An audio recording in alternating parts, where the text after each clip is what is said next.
My name's John Kelly. I'm President and Director of Operations at Shoreline Aviation.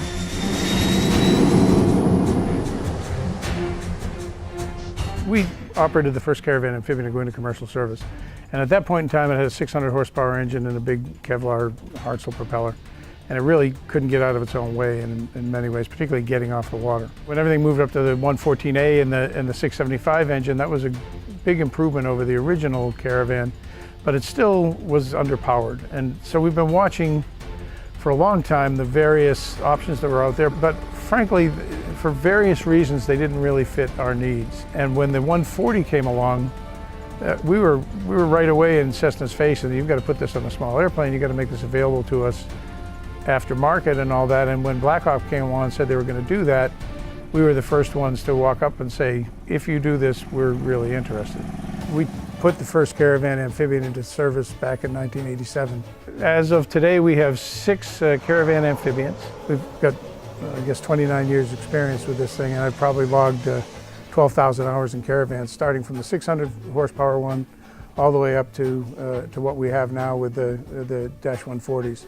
And there's no question that this is the best airplane in the world as far as I'm concerned. I'd rather be flying this than anything else. We really enjoy the improved takeoff performance. We can get the airplane out of the water somewhere around 10 seconds quicker than we used to be, and that's even with a full load. With the 140, we know we don't need as much distance to get the airplane in the air. We have more options available to us for a quicker departure at times. We don't have to be as far away from whatever obstacles are nearby. As much as we love getting off the water as fast as we do, the climb performance is one of the things that's really impressed me, and the fact that it's really opened up so many options for us. And the other thing is that we're climbing over a thickly settled area. This is New York City, and the more altitude you have, the safer you are. The more options you have if God forbid something should go wrong. And the Dash 140 gives us that extra safety margin. There's no question about it.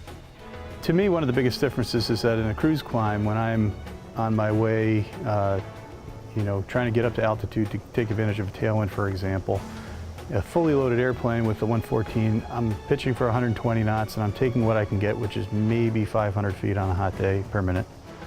Whereas with the 140 upgrade, I'm going to pitch for 130 knots, get a better ground speed while I'm outperforming the 114 in the climb, probably 600 or 700 feet per minute at least. Yeah, or even 8 or 9. Even 8 or 9, yeah.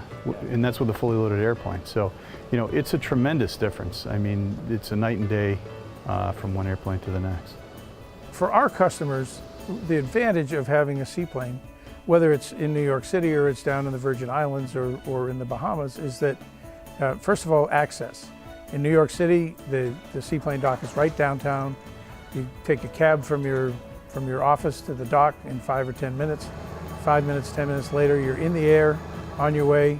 You're in the Hamptons 35, 36 minutes later, as opposed to what in the summer would be like a 5.5-hour drive. And so convenience is really the name of the game.